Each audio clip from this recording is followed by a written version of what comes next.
Hello everyone, we're back for the second part of this morning's YouTube with Lawrie Smith, and in this particular part we're going to start to talk a bit more about the personalities because Lawrie, as landscape director, you came on board prior to John Truscott, and there is currently underway as we talk a large research project on the life and times of John Truscott. He is such a legend down in Melbourne, and there is a foundation, the John Truscott Foundation, and your role and dealings with John, I just think are worth exploring before we go back into the documentation. Although it does have, it is critical. John Truscott's role and your role is so wound up and interwoven. So, what did it feel like the very first time you met John Truscott? If I can spring that question upon you. Right. Well, it was an amazing thing to meet John and to work with him for all of that time. He was, I think it's fair to say, that the first impression is that he was a prima donna. There's no two ways about that. He was an amazing person. You could not help but be impressed by his enthusiasm and his the whole theatre scene. I mean, because he was involved out of Hollywood. He was from Melbourne initially, and an Australian who'd done incredible things here before he went to Hollywood. He won Oscars over there, and so he was one of those people from Australia who made a difference around the world. And I can see right from that first day, he and I clicked. I have to say a lot of people didn't click with John, but because of his outspoken personality and so on. But you know, whatever he did, however many rages he went into, which he did with fun, were all done for a good purpose with World Expo 88 as the beneficiary of what he wanted to see and do.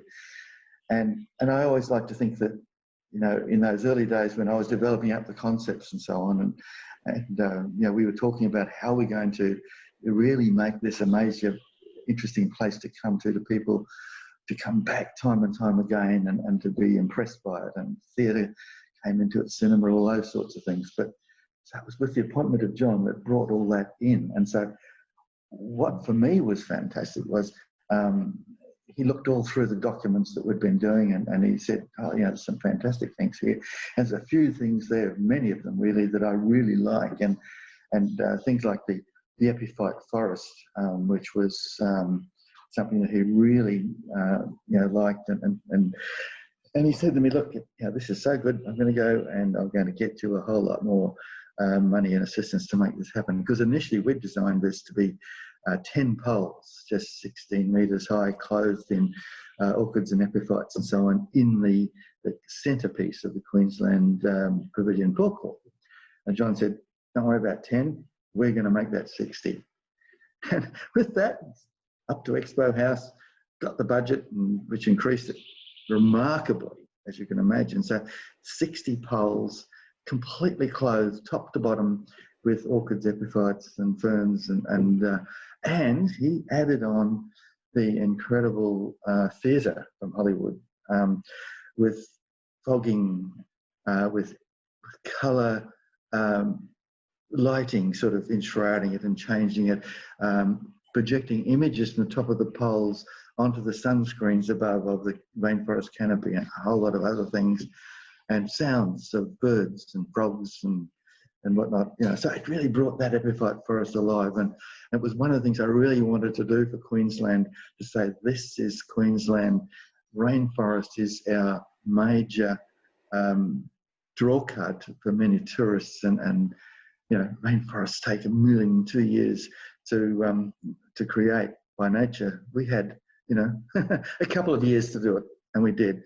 And it was the cream on the icing there that of the epiphyte forest that John provided, as he did with many other places around the site. So together, with his streetscape and all of the wonder of the sculptures, the human factor, all of those things, the lighting, the signage, the banners, all of it integrating together with the landscape. And that was the key, the fact that the landscape wasn't plonked on between the pavilions, the streetscape wasn't plonked on between the pavilions, but they're all integrated together, and it made one entity that was really remarkable in world terms. The reason why I chose this as the background, because it demonstrates so wonderfully what you're just talking about. Here we are, we've got the brilliant work of John Underwood in the Art Buster work, the man on the boy on the wheelbarrow,